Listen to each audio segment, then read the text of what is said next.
नमस्कार। एस्ट्रो तक में आपका बहुत बहुत स्वागत है। मैं राज पुरोहित मधुर जी।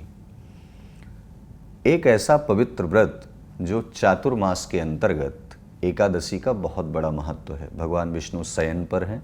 शयन स्थिति में जब एकादशी नारायण को प्रसन्न करने के लिए, मतलब पूरे राष्ट्र में, पूरे विश्व में, पूरे ब्रह्मांड में शांति स्थापित हो, विष्णु भगवान शयन पर होते हैं तो माँ लक्ष्मी संपूर्ण सत्ता का निर्वहन करती हैं, देख रेख। भगवान शिव, भगवान ब्रह्मा आदि तमाम देवों ऋषियों के प्रताप से इस सृष्टि का संचालन, भरण पोषण, संहार, यह सब कुछ चलता रहता है। क्यों? क्योंकि भगवान विष्णु उस समय शयन स्थिति में होते हैं। अब इसी में चातुर्मास के अंतर्गत एक ऐसी पवित्र एकादशी तिथि आ रही है जिसका नाम है रमा एकादशी। रमा एकादशी कब आ रही है? 28 अक्टूबर को रमा एकादशी है। रमा है कौन? साक्षात लक्ष्मी का स्वरूप है। अच्छा, सबसे बड़ी बात यह है कि 28 अक्टूबर दिन सोमवार को जब यह रमा एकादशी आ रही है तो आपके जीवन में इस एकादशी का प्रभाव कितना ज़्यादा पड़ सकता है। क्या व्यक्ति एकादशी का व्रत नहीं रख पा रहा है, क्या तब भी उसे लाभ मिल रहा है या मिलेगा? ऐसा क्या करना चाहिए? तो पहली बात आपको यह स्पष्ट कर दें, जो व्यक्ति वैष्णव, स्मार्त या किसी भी तरीके से शैव में आप जो है शैव संप्रदाय से या भगवान शिव की उपासना आप करते हैं तो शिव नारायण की उपासना करते हैं, नारायण साक्षात शिव की उपासना करते हैं। कोई अलग नहीं है, सब एक हैं। यह ब्रह्मांड में संपूर्ण शक्तियाँ एक ओम के नाद पर पूरा विचरण कर रही हैं और प्रत्येक व्यक्ति के मन की तरंगों को जोड़ करके चल रही हैं। और इसी में एकादशी एक ऐसा पर्व होता है, एक ऐसा त्यौहार होता है, एक ऐसा दिन होता है, एक ऐसी तिथि होती है कि एकादशी पर जो व्यक्ति अपने जीवन में बहुत दुखों से, क्लेशों से बहुत ज़्यादा ग्रसित है, भगवान सत्य को धारण करने वाले सत्यनारायण, अगर उनका स्वरूप का पूजन किया जाए तो यकीनन मानिए कि जीवन सत्य के पथ पर चलते हुए, तमाम परीक्षाओं को देते हुए वह व्यक्ति अपने आप में बहुत सुकून महसूस करता है, शांति स्थापित होती है। और एक बात और है कि लक्ष्मी की कृपा उस घर में बहुत ज़्यादा बनी रहती है। तो आपको यह बता दें कि यह व्रत आर्थिक संकटों से मुक्त करने वाला यह व्रत होगा। यह व्रत राजयोग को पाने वाला होगा। राजयोग अर्थात आप किसी अच्छे कार्य के लिए प्रयास कर रहे हैं, उस कार्य के प्रयास करने पर कार्य होने तक आपके पास अथाह संपत्ति, अथाह सम्मान प्राप्त हो जाए, वही राजयोग कहलाता है। गाय को आज के दिन अर्थात रमा एकादशी के दिन जो व्यक्ति अपने घर में गाय ले आता है, चांदी की बनाई हुई गाय को स्थापित करता है पूजन स्थल पर, यह गाय का पूजन करता है, गाय को सम्मान से ले जा कर के भोजन पदार्थ समर्पित करता है या हरा चारा खिलाता है, यकीनन मानिए 33 कोटि देवी देवता साक्षात लक्ष्मी की कृपा उस व्यक्ति के जीवन में अवश्य ही होती है। अब आपको बता दें इसे रमा क्यों कहा गया है। रमा कौन है? भगवान विष्णु के अनेक स्वरूपों का पूजन होता है, लेकिन एक ऐसा स्वरूप है जो साक्षात केशव का स्वरूप है। जो नारायण एक ऐसे स्वरूप को धारण करते हैं जिसे केशव कहा गया है। तो केशव स्वरूप जो कहा गया है, ऐसे में रमा का पूजन केशव के साथ होता है। तो अब रमा शब्द जो है वो रमा नाम है कौन?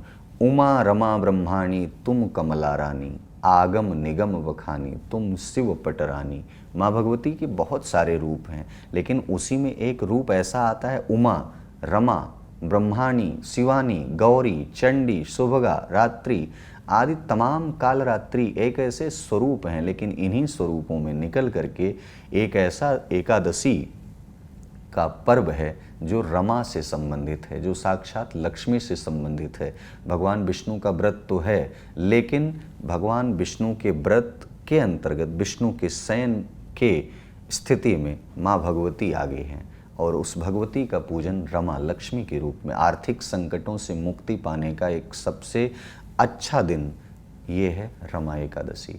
28 अक्टूबर को आपको मुहूर्त बता दें, 28 अक्टूबर को जो है यह तिथि क्यों मनाई जा रही है यह भी आपको स्पष्ट कर दें। 27 को भी एकादशी है और 28 को भी। तो बहुत सारे लोगों के मन में भ्रांतियाँ हैं। शास्त्रों का मत होता है जो कभी तिथि 2 दिन अर्थात 2 सूर्योदय काल में पड़ रही हो तो एक सूर्योदय काल को छोड़ करके जो दूसरा सूर्योदय काल होता है उसी सूर्योदय काल को शास्त्रोक्त मत मानते हुए हम उसका निर्वाहन करते हैं। तो 27 को यह एकादशी का व्रत ना करते हुए 28 तारीख को यह एकादशी का व्रत किया जाएगा और 28 तारीख को एकादशी का व्रत करने के बाद 29 तारीख को एकादशी के व्रत का पारण किया जाएगा। 29 अक्टूबर को 7:10 के बाद से आप पारण कर सकते हैं और सुंदर तरीके से अपने व्रत को विराम कर सकते हैं। तो आपको मैंने जैसा कि बताया 27 को भी एकादशी पूरे दिन है,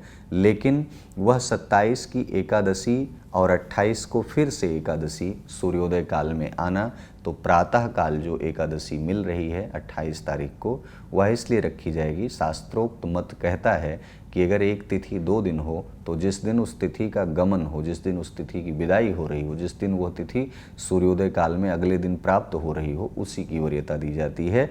तो ऐसे में 28 तारीख को यह सर्वमान्य है, सभी लोगों के द्वारा जो बताई जा रही है, जो शास्त्रों के द्वारा बताई जा रही है, 28 तारीख को ही आपको यह व्रत रखना है। अब एकादशी के दिन आपको क्या करना है? एकादशी के दिन खासकर श्वेत वस्त्रों को धारण करें, पीत वस्त्रों को धारण करें, मन को तन को बहुत ही स्वच्छ और पवित्र रखें।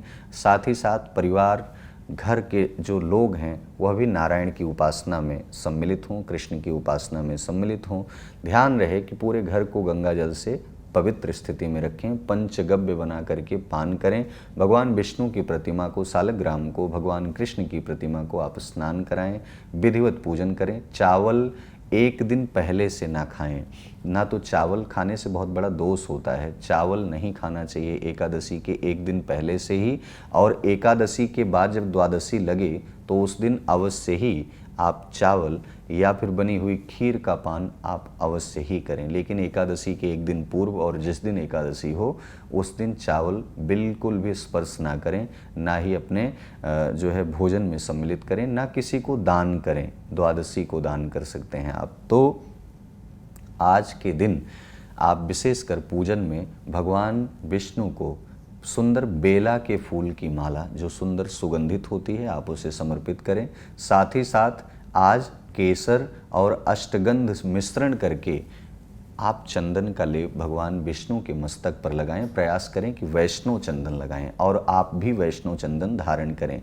जो व्यक्ति तुलसी की माला खरीद रहे हैं या खरीद चुके हैं, वह तुलसी की माला आज के दिन अवश्य धारण कर सकते हैं। आज के दिन धारण की हुई तुलसी की माला आपके जीवन में तमाम प्रकार के पवित्रता को स्थापित करेगी। साथ ही साथ शक्तियों का समायोजन होगा। भगवान कृष्ण से सन्निकटता आपकी अधिक बढ़ेगी, आप सन्निकट अधिक होंगे।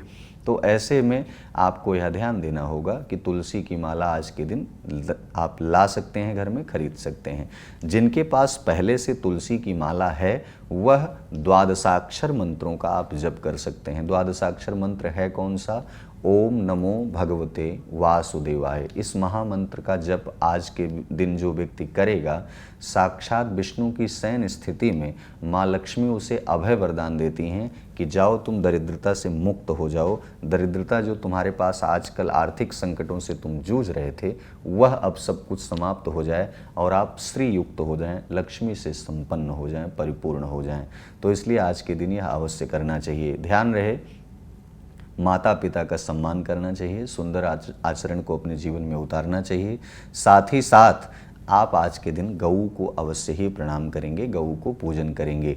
इस रमा एकादशी पर आपको एक अच्छा लाभ मिले, अच्छा फल मिले, नारायण की प्रीति आपके जीवन में शामिल हो, आपके अंतर हृदय में भक्ति महारानी ताता थैया करती हुई कृष्ण को विराजमान करें।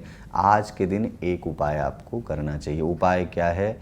आज के दिन जब आप पूजन करने बैठें तो घी का एक सुंदर दीपक तब तक स्थापित रखें जब तक आप पूजन कर रहे हों। दूसरा उपाय यह है कि आज के दिन जो व्यक्ति विष्णु सहस्त्र नाम का पाठ करता है, वो वास्तव में माँ भगवती लक्ष्मी की कृपा उसके जीवन में अटूट रूप से सम्मिलित होती है।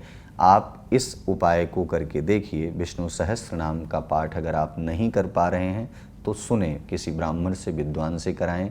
संकल्प लें और कम से कम 108 पाठ आज के दिन कराएं। तुलसी दल एक दिन पहले से अपने घर में स्थापित करें, लाएं। उस तुलसी दल से ही आप सुंदर सहस्त्रार्चन करें और वही तुलसी दल अपने जीवन में जो रोगी व्यक्ति हो उन्हें पान भी कराएं और स्वयं भी पान करें, अपनी तिजोरी में भी बांध करके रखें। इससे लक्ष्मी की स्थिरता, निरंतरता दोनों बनी रहेगी। इस रमा एकादशी की बहुत सारी शुभकामनाएं। आपके जीवन में साक्षात उमा, रमा, ब्रह्माणी, कमला रानी आदि आदि सभी देवियों की कृपा आपके जीवन में बरसे, यही मेरी तरफ से मंगल कामना है। ऐसे ही सुंदर वीडियो को आप देखने के लिए आप हमारे साथ एस्ट्रो तक में जुड़े रहें। अपनी प्रतिक्रिया कमेंट बॉक्स में अवश्य दें। यदि कोई आपके द्वारा कोई प्रश्न हो तो फिर मिलते हैं। नमस्कार। अगर आप मुझसे जुड़ करके अपनी समस्याओं का समाधान चाहते हैं और चाहते हैं कि आपकी समस्याओं को ज्योतिष के माध्यम से सुलझाया जाए, तो आप हमसे संपर्क कर सकते हैं, जुड़ सकते हैं एस्ट्रो तक पर।